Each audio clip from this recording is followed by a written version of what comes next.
From JBS Studios in Greater New York, this is the JBS News Update with Teisha Bader. I'm Teisha Bader with the JBS News Update for Wednesday, June the 23rd, 2021. Israel has seen a resurgence in coronavirus cases of late, blamed on the Delta variant, believed to have been brought into the country by citizens who traveled abroad but did not adhere to quarantine rules upon their return to Israel.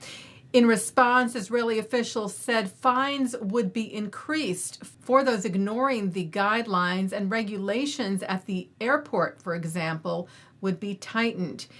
Israel's new government also formed a coronavirus cabinet to address the situation, led by Israeli Prime Minister Naftali Bennett and Foreign Minister and alternate Prime Minister Yair Lapid. One decision reached by the cabinet today was to postpone the opening of Israel's borders to all tourists, which was supposed to happen next week, July the 1st, and likely now will be pushed back until August. Also, Hebrew media reported that the indoor mask mandate, which Israel lifted last week, may be restored if COVID cases continue to rise.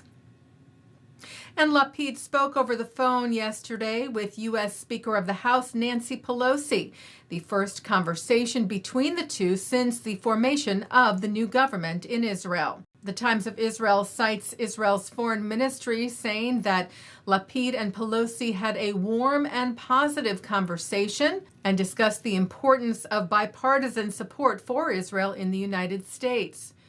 And Lapid thanked Pelosi for her longstanding support of Israel. Pelosi tweeted she was very pleased to talk with Israel's new foreign minister to congratulate him on his new position and the new government. She wrote, "We discussed the strong relationship and shared values between our two countries." And Lapid yesterday named Israel's new Consul General in New York, Asaf Zamir. Zamir will replace Dani Dayan, who completed his 5-year term almost a year ago. Yisrael Nitzan had been serving as acting consul since then. Zamir, who spent time in the United States as a child, is a member of Benny Gantz's Blue and White Party and served as tourism minister until this past October. He was also deputy mayor of Tel Aviv for 10 years. Lapid said Asaf has the professional and interpersonal capabilities to represent the State of Israel with honor and pride.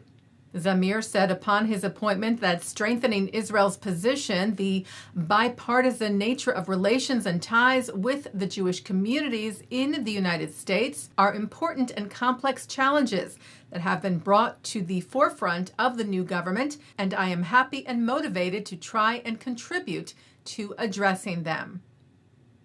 Israel's outgoing president, Rivlin, is gearing up for his upcoming trip to Washington.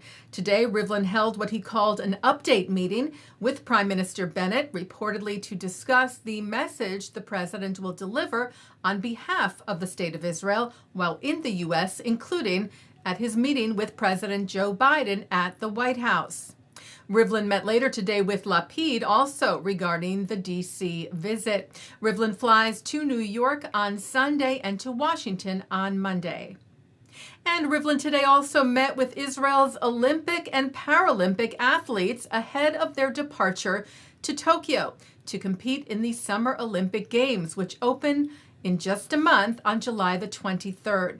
Rivlin told the Olympic athletes, "You sportsmen and sportswomen who represent the diversity of Israeli society are testament to the fact that the determination that courses through you crosses all sectors and groups.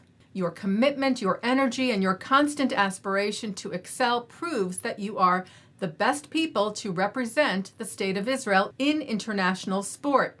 And for that I say, kol hakavod, way to go." In addressing the Paralympic delegation, the president said, "We all understand that sporting competition, along with serious disability, is far more demanding and challenging. You prove that with determination and hard work, it is possible to reach amazing, incredible sporting success, to beat barriers. For us, you are role models." Taking a look now at our programming for tonight on JBS for Wednesday, June the 23rd at 7 o'clock. Filmmaker Eytan Fox discusses Sublet, his latest drama about a sorrowful American travel writer brought back to life by a younger man in the city of Tel Aviv. That's on Eric Goldman's Jewish Cinematheque. At 7:30, a celebration of the life and music of Irving Berlin. At 8, actor Sacha Baron Cohen and Broadway's Lisa Kron, Adam Kantor, Daniel Watts and Benj Pasek speak at the 2019 ADL Summit in New York City. At 9, Mark Golub speaks with Benj Pasek. The Tony Award-winning Broadway and movie composer talks about his Jewish background, his music, and more. At 10, filmmaker Jamie Bernstein talks about her life with father, legendary conductor and composer Leonard Bernstein. And coming up next, it's Thinking Out Loud. And that's the JBS News Update for Wednesday, June the 23rd, 2021. I'm Teisha Bader. Stay healthy. Stay well.